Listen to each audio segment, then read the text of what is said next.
Yécri. Yekrak.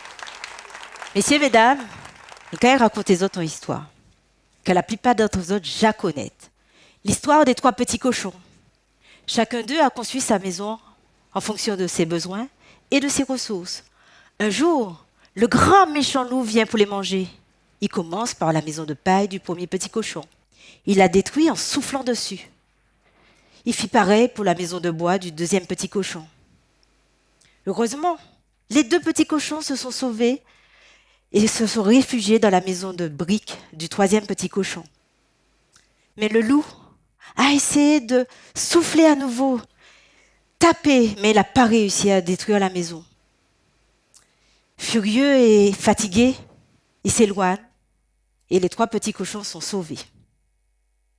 Cette histoire nous rappelle comment la plupart d'entre nous cherchons un espace en sécurité, agréable, confortable, mais surtout sans stress.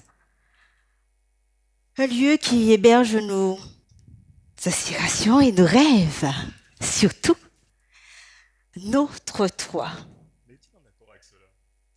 L'habitat est l'un des premiers besoins primaires de chaque être, comme le nid des petits oiseaux, ou encore le terrier du petit lapin, ou la hutte du castor, le igloo des unis, et plus proche de chez nous, le carbet des Caraïbes.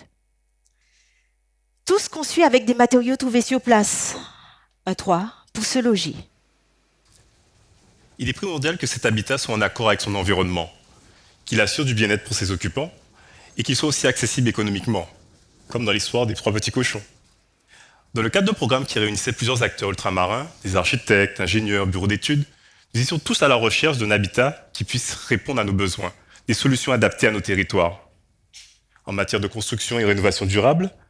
Et après avoir échangé, interviewé, réfléchi, nous en sommes arrivés à la conclusion qu'un type d'habitat répondait à nos besoins, en grande partie en tout cas.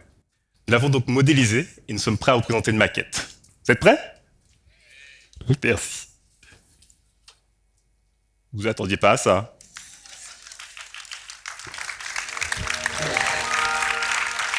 Oh, Casa m'a mis pas appelé les autres. Cette case a l'air toute simple, et pourtant de grands méchants loups comme Inès, David ou encore Hugo ont soufflé dessus et n'ont pas réussi à la détruire. Des vents violents et des ouragans qu'elle a vus passer. D'autres loups, imprévisibles et invisibles, comme en 1848 ou encore en 1976, et plus proche dans nos esprits, 2004, l'ont secouré et tapé dessus. Mais là encore, des loups de saison.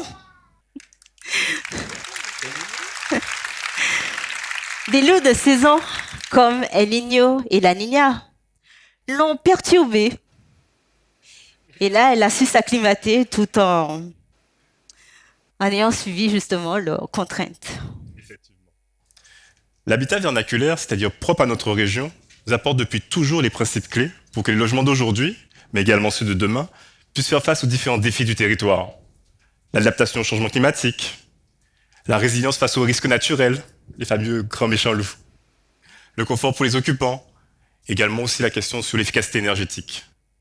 Sur le sujet du changement climatique, comme vous pouvez le voir, la casse créole, tant par ses matériaux naturels, le bois, la gaulette, les essences, la brique, la roche, que par ses principes constructifs, tourneau mortaise, clim Jupiter, pose en clair du bardage, contribue à atténuer les effets du changement climatique, à contrario des nouveaux matériaux comme le métal, le béton, fibrociment, la tôle, qui ne sont pas toujours en adéquation avec leur lieu de mise en œuvre.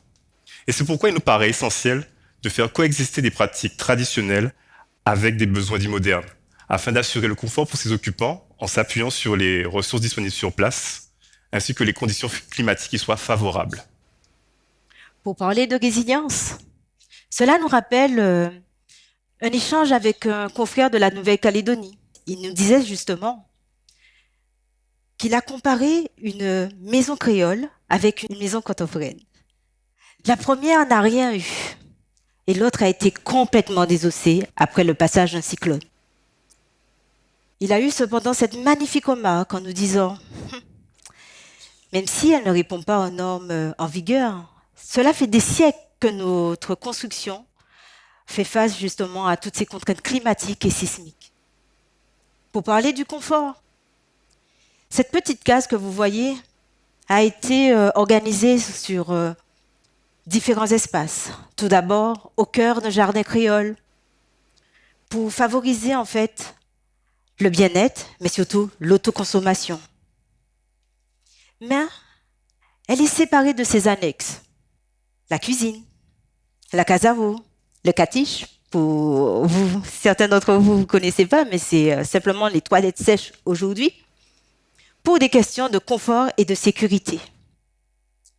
Faisant écho à nos relations avec les autres, où un voisin viendra sur la terrasse pour discuter avec la famille, on dit galerie chez nous. Une tati rentra dans le salon pour s'occuper des enfants. Et pour la chambre, on ne vous fera pas de dessin. Face à la chaleur, cette 2 pièces case basique, avec ses petites ouvertures, ses persiennes, ses impostes au-dessus de ses portes et de ses cloisons, favorise la circulation de l'air et surtout les apports en lumière naturelle. Mais malheureusement, pour des raisons de confort de certains d'entre nous, pas tout le monde bien sûr, on a privilégié justement l'éclairage artificiel et la climatisation par rapport à tous ces pendants qui étaient naturels. Cette construction s'adapte à son environnement et permet justement de donner un confort satisfaisant par des moyens naturels. Enfin, sur le sujet de l'énergie, il est important de rappeler que pour la plupart d'entre nous, je l'espère, nous avons un logement. Et on se doute bien que ce sujet vous touche personnellement. Bien vivre chez soi, c'est souvent synonyme de bien-être. Et un habitat qui ne serait pas en accord avec son environnement le sera rarement avec ses occupants. Et c'est pour ça qu'on invite pour réduire ses consommations énergétiques et aussi améliorer son confort, à s'appuyer et à se protéger aussi des conditions climatiques qui soient défavorables, à chercher aussi à s'appuyer sur des principes simples. L'ensoleillement, la pluviométrie, le vent, le relief, la végétation environnante. Également aussi certains principes tout bêtes. La forme, la distribution, l'implantation sur site, l'orientation du bâtiment. Mais c'est vrai que tout cela est bien beau. Enrobé d'un peu de nostalgie, on ne va pas le nier, et du bon sens. Là, on est d'accord. Mais on se doute bien qu'il sera difficile pour toi de vivre à 3 sous ce toit.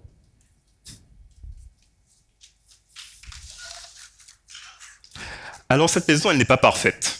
Elle n'est pas réplicable à l'infini. Il s'agit simplement d'une maison contemporaine qui s'appuie sur les principes clés de la case créole. Une implantation qui aurait été réfléchie d'avance.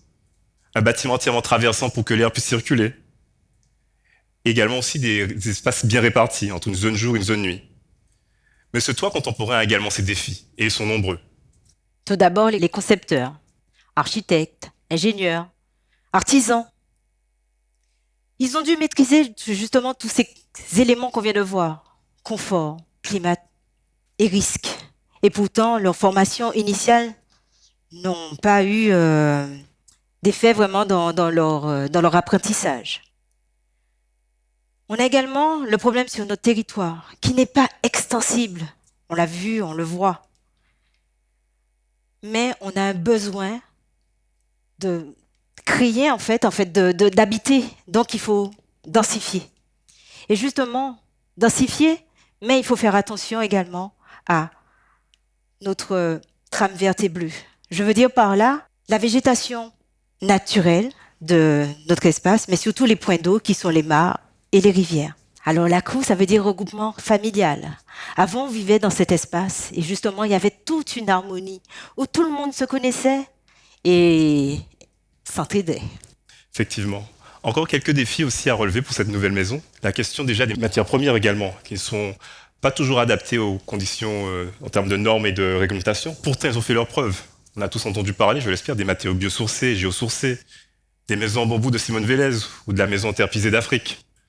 Cependant, pour des questions assurantielles, il n'est pas forcément possible de les mettre en œuvre. On a également une jeune génération qui fait attention à son empreinte carbone. Et enfin, le nerf de la guerre, l'argent. On sait tous que construire et rénover, c'est souvent l'un des actes les plus importants dans une vie. Et donc, cela influe forcément sur les choix et décisions qui sont prises. Et pour cela, en fait, on est parti sur le principe qu'il s'agissait de faire simple. Si vous souhaitez construire, rénover et avoir un cadre de vie qui soit agréable, inspirez-vous de la nature. Vous souhaitez retrouver la fraîcheur qui est à l'ombre de manguier? Ayez simplement 2 ouvertures sur des façades opposées. Et une brise légère va venir balayer votre logement. Par ailleurs, ce type d'habitat s'adapte à tout type d'espace. Et quand on voit toutes ces dents creuses dans nos centres-bourgs, on veut parler justement de parcelles vides ou éventuellement de maisons délabrées. N'est-ce pas une occasion de les valoriser et surtout de redynamiser notre territoire? En résumé, construire ou rénover pour habiter avec la nature. C'est redoubler d'efforts pour obtenir nos objectifs pour Un un toit toit pour pour toi. toi.